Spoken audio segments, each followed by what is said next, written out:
अस्सलाम वालेकुम कैंसेरियंस, मैं हारिस अज़मी प्रोफेशनल एस्ट्रोलॉजर आपकी खिदमत में हाज़िर हूँ सालाना रिसर्चेस के साथ। वीकली वीडियो इस हफ्ते हम स्किप कर रहे हैं ताकि आपके लिए जो लॉन्ग टर्म प्लैनेट्स हैं 2022 में उनका बिहेवियर कैसा रहने वाला है उसके बारे में कुछ रिसर्चेस आपके हवाले कर सकूँ। एज़ यू नो, पिछले साल पूरे साल 2021 में सैटर्न आपके 8th एंगल पर आया। ये लॉन्ग टर्म प्लैनेट है, किसी एक एंगल पर 2.5 साल रहता है। पिछली दफ़ा आपके 8th एंगल पर ये 1992 में आया था। अब 21, 22 एंड 23 ये 2.5 साल तकरीबन 23 के कुछ ही महीने ये इस 8th एंगल पर रहेगा and this is not a good angle as you know. और दोबारा कभी भी आपको अल्लाह आपको लंबी उम्र दे बट अगले 30 साल तक दोबारा 8वें एंगल पर नहीं आएगा। अगर किसी ने 2052 देखा, अल्लाह लंबी उम्र दे सबको, तो 2052 में अगेन ये 8th एंगल पर आएगा। सो इस साल से तो अभी 8वें ही घर में परफॉर्म करेगा and that is not a good position as you know. इसे डैया कहते हैं और ये सेहत को डिस्टर्ब करता है, लाइबिलिटी इंक्रीज़ करता है, लिटिगेशन प्रॉब्लम्स पैदा करता है and anxiety and feeling disbalance करता है, यू नो। अभी इसको रिकवर करने के लिए जिन लोगों ने अर्ली बेसिस पर ही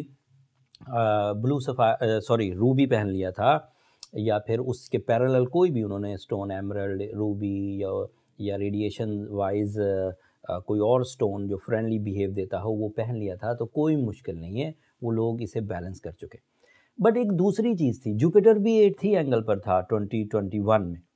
अब इस साल मेरे पास खुशखबरी है, 29 दिसंबर, अभी आज से 15 दिन के बाद, मतलब इसी साल, अभी 2022 अपीयर नहीं हुआ होगा, उससे 2-3 दिन पहले ही जुपिटर आपके 9th एंगल पर चला जाएगा। 12 साल के बाद वो 9वें घर में दाखिल होगा।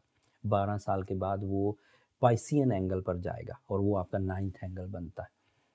इस एंगल पर उसकी जो प्रोडक्शन है वो गैर मामूली है। तमाम वो वीकनेसेस जो 2021 में आपने माइंड में, आपने अपनी स्टडीज़ में, आपने अपने डिसिप्लिन में, आपने अपनी लक में, आपने अपनी अचीवमेंट्स में देखी, वो with in 6 month, first 6 month of 2022 fulfil हो जाएंगी।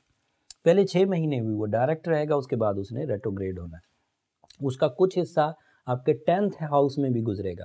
9th एंगल पर 6 महीने गुजरेगा, फिर कुछ 2-1 महीने 10th एंगल पर भी जाएगा, वो एरीज एंगल पर भी जाएगा और वो आपके करियर को भी सपोर्ट करेगा, लेकिन फिर वो वहाँ रेट्रोग्रेड हो जाएगा, फिर 4 महीने रेट्रोग्रेड रहेगा।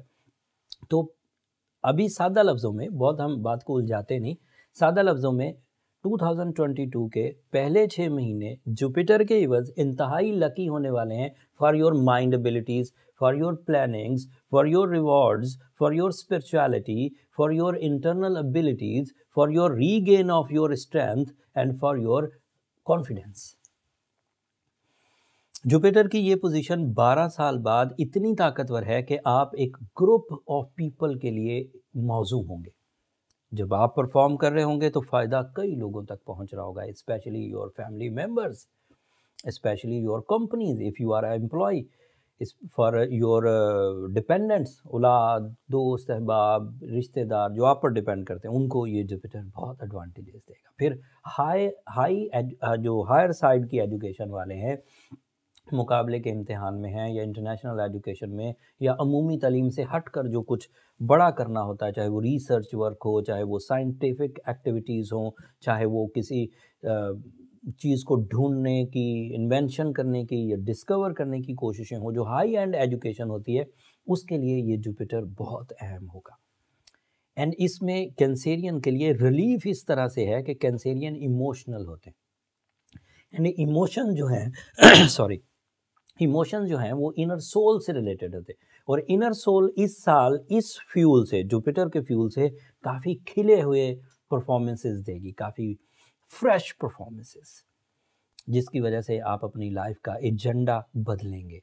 आपके मकासद की तकमील आसान हो सकेगी। मकासद में जो आपकी सोचें थी उनका विजन ब्रॉड होगा। परफॉर्मेंसेस के लिए कई प्ले एरियाज़ एंड अपॉर्चुनिटीज़ आपको मिलेंगी एंड उसमें आपका इंटेलेक्चुअल रेट, उसमें आपके मैच्योरिटी लेवल, उसमें आपकी ड्यूटीफुलनेस, ये सब आपको फेवर करेगी। And the last long term planet that is Uranus, and Uranus आपके यहाँ 11th एंगल पर है, बट उसका कोई बहुत ज़्यादा फ़ायदा या बहुत ज़्यादा नुकसान नहीं होने वाला कैंसेरियन। यूरेनस पहले ही महीने 18 जनवरी को रेट्रोग्रेड हो जाएगा और 24 अगस्त तक रेट्रोग्रेड रहेगा। तो वो उसकी वीक पोजीशन है, फिर भी वो जो जितने भी बेनिफिट दे सकता है, अपॉर्चुनिटीज़, ऑर्गेनाइजेशंस, आपका कई लोगों के लिए सोचना, सियासी एक्टिविटीज़ करना, ये बहरहाल आपके लिए यूरेनस आपको सपोर्ट करेगा। डायरेक्ट फ़ायदे क्या हुए कि जुपिटर का 9th एंगल पर जाना आपके लिए स्पिरिचुअल साइड को, हायर एजुकेशन को, लर्निंग एबिलिटीज़ को एंड करियर को सपोर्ट करेगा जब वो 10th एंगल पर जाएगा। एंड सैटर्न अभी भी आपके 8th एंगल पर ही रहेगा और इसका 8th एंगल पर रहना आपके लिए थोड़ा सा ट्रबल मेक करता है एंड उसको बैलेंस करने की बहरहाल ज़रूरत है। इन प्लैनेट्स का असर 6 महीने तक रहने वाला है, तो अगर अगले 6 महीने हम इसके बारे में कुछ भी बात ना करें तो जो बातें मैंने बयान कर दी हैं एस्ट्रोलॉजिकल रूल्स के मुताबिक ये ऐसे ही सस्टेन करेंगी। अब जो अगली वीडियो दूंगा उसमें है शॉर्ट टर्म प्लैनेट्स, 20-20 दिनों में वो अपने जौहर दिखाएंगे, कभी पॉजिटिव होंगे कभी नेगेटिव होंगे। तो उस वीडियो का इम्पैक्ट या उस वीडियो में जिन स्टार्स को मैं डिस्कस करने वाला हूँ वो तेज़ी से आते हैं, तेज़ी से अपना असर दिखाते हैं, तेज़ी से चले जाते हैं, तो वो इंस्टेंट चेंजेस लाते हैं। ये स्लो चेंजेस हैं लेकिन ये चेंजेस ज़्यादा कीमती होती। इन चेंजेस से ज़िंदगी में बदलाव आता है, उन चेंजेस से सिर्फ तबीयतों में बदलाव आता है। थोड़ा सा तबीयत सुबह कुछ थी, दोपहर में कुछ थी, शाम में कुछ थी, वो शॉर्ट टर्म प्लैनेट, सूरज तेज़ी से जा रहा है, तेज़ी से दोपहर हो रही है, तेज़ी से शाम हो रही है, तेज़ी से रात हो रही है। फटाफट पहले अपने आप को आपने तेज़ करना है, काम पर निकलना है, फिर थकना भी है, फिर आपने रात हो जानी है, फिर रेस्ट भी करना है, वो तेज़ चीज़ें। बट ये वाली सोचों पर असर करती है, इरादों पर असर करती हैं ये लॉन्ग टर्म प्लैनेट्स होते हैं। इसकी वजह से लाइफ एजेंडाज तय होते हैं, इससे फ़िक्री सलाहियतें डेवलप, तो इनका पता होना ज़रूरी था।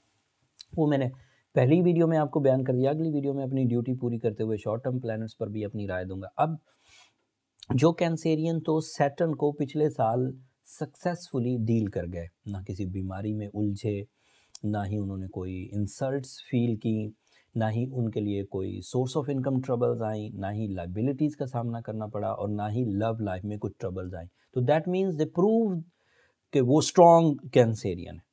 बट अगर कोई कैंसेरियन पिछले साल अपने रिश्ते उजाड़ के बैठ गया था, मेल या फीमेल, अगर कोई कैंसेरियन पिछले साल शदीद अलील रहा, बीमार, डिप्रेस रहा, नाकाम रहा एंड बुज़दिल हो गया, तो दैट मीन्स कि वो सैटर्न जो 30 साल के बाद उसके 8th एंगल पर आया था वो उसे घेर रहा है। अगर घेरने के बाद उन्होंने अपने आप को संभाल लिया with the help of ruby, with the help of emerald, with the help of सूर्य शम्स 5 times in a day, then fine, उनके पास एक काउंटर डोट है, उनके पास एक रिपेयरिंग सिस्टम है, तो वो इस साल भी इसको रिपेयर कर जाएंगे। बट अगर पिछले साल आपने जब वो रेट्रोग्रेड हुआ उस वक़्त आपका कुछ दिन अच्छे हो गए थे, लेकिन जब वो डायरेक्ट था तो आप भुगत रहे थे प्रॉब्लम्स को, तो इसका मतलब ये है कि इस साल भी वो आपको उसी तरह का बिहेव देने वाला है। एस्ट्रोलॉजिकल जितनी भी प्रेडिक्शंस हैं या रिसर्चेस हैं, ये एक्सपीरियंस बेस्ड होती। जैसे कोई आदमी कल दोपहर में धूप में खूब जल कर घर वापस आया हो, कल धूप में बहुत तकलीफ़ उठाई हो, लेकिन आज कहे कि आज मैं जब धूप में जाऊंगा तो मुझे कुछ नहीं होगा, तो ये तो उसकी रॉन्ग रिसर्चेस हैं। जब कल धूप में गए थे तो जो कुछ कल हुआ था आज भी वही धूप है, और जब उसमें जाओगे तो आज भी फंसोगे। तो अक्लमंदी का तकाजा ये है कि आज अपने लिए कुछ शेल्टर्स क्रिएट करके फिर धूप में निकलो। पिछले साल सैटर्न इसी पॉइंट पर था, इसी तरह बिहेव कर रहा था। अगर अच्छा साल था तो ठीक है, एंजॉय करिए, बट अगर पिछले साल प्रॉब्लम्स आई थी तो सैटर्न तो इसी साल भी उधर ही है और अगले साल मार्च तक इधर ही रहेगा, 2023 तक। तो फिर आप इसको रिपेयर करने की कोशिश करिए। जो एवरेज रेमेडीज़ हैं, जिसमें रूबी, एमरल्ड मैंने प्रिस्क्राइब कर दिया, ये इफेक्टिव रेमेडीज़ हैं। जो लोग स्ट्रेंथ वाले होते हैं और उन्हें स्टार पोजीशन की वजह से थोड़े थोड़े पिंच आते हैं, थोड़ी थोड़ी ट्रबल्स आती हैं, वो रिपेयर हो जाते हैं। लेकिन अगर कोई सीवियरली सिक है, बहुत सेंसिटिव है, बहुत इमोशनल है, बहुत वीक है इन देयर फिजिकल हेल्थ, तो उन्हें फिर ज़रा से ज़्यादा अग्रेसिव टाइप की ट्रीटमेंट चाहिए होती है। अग्रेसिव टाइप की ट्रीटमेंट के लिए आपको अपने बर्थ चार्ट की तरफ जाना चाहिए, ताकि फर्स्ट ऑफ ऑल ये पता चल सके कि आपकी स्ट्रेंथ है क्या by birth. And birth chart calculation के लिए मैं अक्सर ही कहता हूँ, नंबर नीचे चलते रहते हैं, आप इन पर रब्ता करके अपने लिए टाइम ले सकते हैं, बट वो फ्री फोरम्स नहीं है कैंसेरियंस, होपफुली आप अंडरस्टैंड करेंगे। ये 2021 का पहला पार्ट था जो मैंने आपकी खिदमत में पेश कर दिया। इसके लिए मुझे वीकली वीडियो स्किप करना पड़ी, उसके लिए मैं माज़रत ख़्वाह हूँ। अगले हफ़्ते से इंशाल्लाह वीकली वीडियो की रिसर्चेज़ भी आपकी खिदमत में पेश कर दूँगा। इस हफ़्ते ये जो ईयरली प्रेडिक्शंस थी ये आपकी खिदमत में पेश करना ज़रूरी थी ताकि आप 2020 के लिए अपने जो लॉन्ग टर्म प्लान्स हैं उनको सामने रख सकें। अब मुझे इजाज़त दीजिए। अगर मेरी ये कोशिशें, मेरी ये रिसर्चेज़, मेरा आपके साथ अपने एक्सपीरियंसेस शेयर करना आपको अच्छा लगता हो तो अपनी दुआओं में मुझे और मेरी टीम को बहुत याद रखिएगा। दिन रात मेहनत कर रहे हैं ये लोग। एंड चैनल को भी ज़रूर सब्सक्राइब कर लीजिएगा। आपकी सब्सक्रिप्शन हमारी हौसला अफ़ज़ाई की वजह बनती है। अगले हफ्ते तक के लिए अल्लाह ने के बाद।